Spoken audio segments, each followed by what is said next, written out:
Book 1, Bazur's Plot, Chapter 54, Myria. We continued more to the east clearly, and surroundings were again different. This was more mountainous and more big rocks and cliffs. Thankfully, the trail was not very challenging, but since it was going between the rocks and more difficult terrains.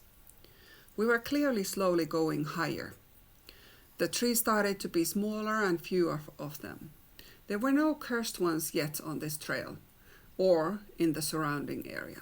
We came to a higher point of the trail where we could see forward to a sunny valley. There was a lovely village down on there bathing in sunlight, and the trail just went again up to another mountain from the other side of the village, or maybe more toward the north, really. Just when I was about to ask Tara something, I heard some panting behind me. Morberns and Dora were back. It just felt amazing. Tara smiled. You were fast. Great.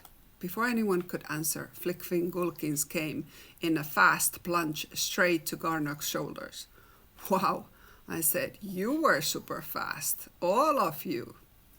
Medical elves went to give remedies to Flickfin Gulkins so they would stay more silent, but also they probably gave something for endurance clearly, since they looked like they had not even flown yet. Eleven smiled at them and petted their heads lovingly. Svala and Tara held the second load of fairies to Flickfin Gulkins, and they took off right away. Just before they took off, Tara said to them, "The odds seem that we will see Bazur today, so do not come back. Go to the palace and wait for the word to return." Flickfin Gulkins looked at Tara seriously and silently screeched as a reply. They were off.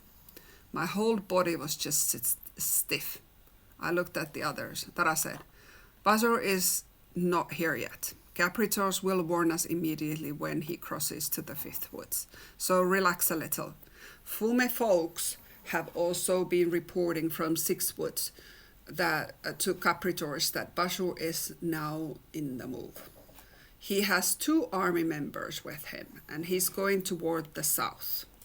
So coming here. But it takes him time to come here. So we will go to Myria below there and eat lunch and see what happens then." Everyone nodded, and then Tara continued.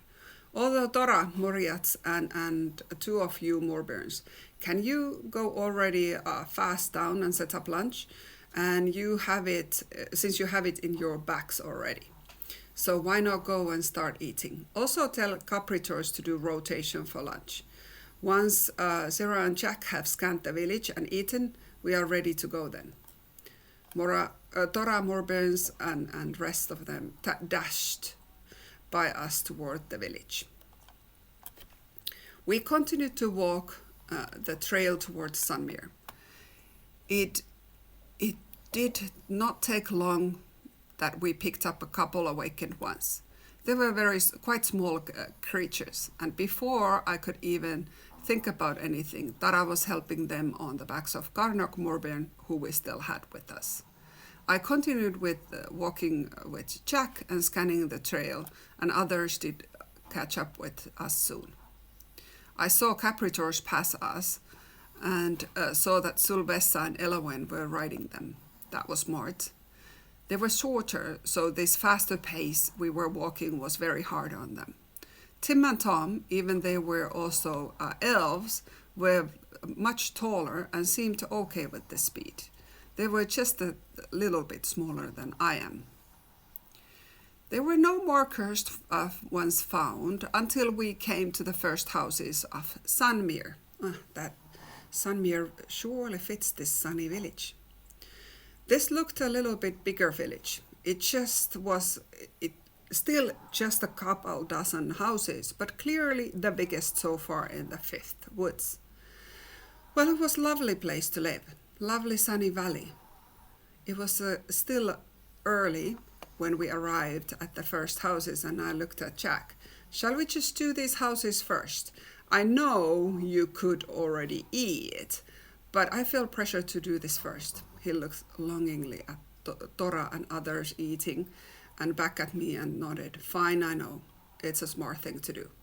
Tara laughed and handed him something. Hey, here, maybe this helps. I picked a couple of fruits from the trees over there. Eat these so you don't feel so mopey.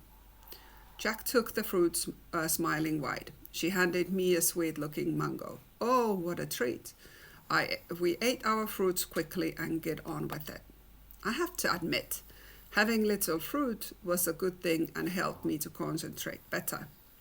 Tim and Tom also were eating some fruits, but others started to go to the other side to eat, while there were no more awakened ones yet to tend to.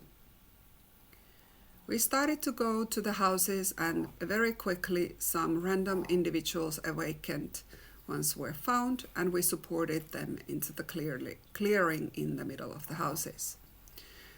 Dora and Myriads came to help them to the temporary camp for Sylvessa and Elvin to care, while Tim and Tom followed each of us, giving awakened ones the first remedies.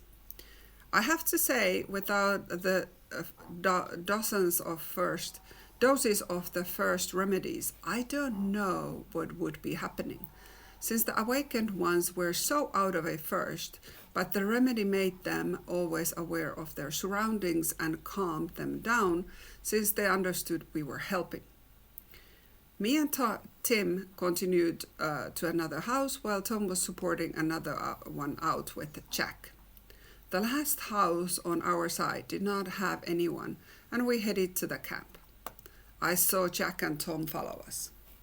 Jack, I, Tim, and Tom sat down to eat while others took care of the awakened ones. Tiko was finishing eating and was talking to Dora and Tara something. If I had to guess, it was about what to do about the awakened ones.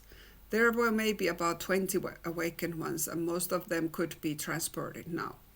After a short discussion, they seemed to make up their minds. 2 more capritors appeared back to the camp.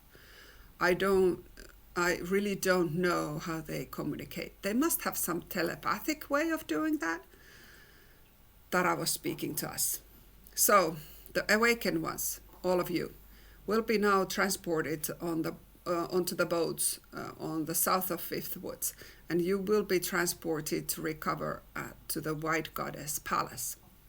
I ask that those who are still out of it, some of you in a better shape, you will be, the ones you are in better shape, will be volunteering to hold the weaker ones while transport, so they will not fall off. There was an instant shuffle, and the creatures lined up behind those who were still weak, forming pairs for the 5 last found. Rest of them looked okay, to be honest. Jack was still eating, but I had finished my food and fairy nectar. I got up and helped the awakened ones to be mounted on 3 capritors and 2 of the Morburns. I guess one of the Morburn would stay behind for our safety. Dora was obviously going with them as well. He looked to be riding Tiko this time with one of the awakened ones. As soon as we got them all secured, Dora spoke. The new place is thankfully not too far away from here, where Varkuns are awaiting for us at the boats. So we will be back really soon. That was a relief. I could feel that from others as well. Even Jack seemed to be sighing. It was a relief to have all 3 big Morburns here for us, for sure. Once the transport was gone again, everyone was just listening and trying to hear if Bazur was making any noise or were we getting any warnings from capritors. Nothing. We could hear nothing. Tara sighed and got up saying, I guess we need to continue. This tension is getting to me too. Myrias nodded and took this time place after Tara. This was a new thing, and it just enforced the feeling that we would meet Bazur today. Jack and I looked at each other without words and agreed sides again. This was starting to be automatic. Jack also looked worried. I probably did too.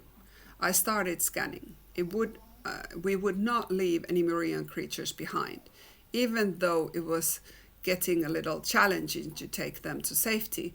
This was our task and what we had come here to do.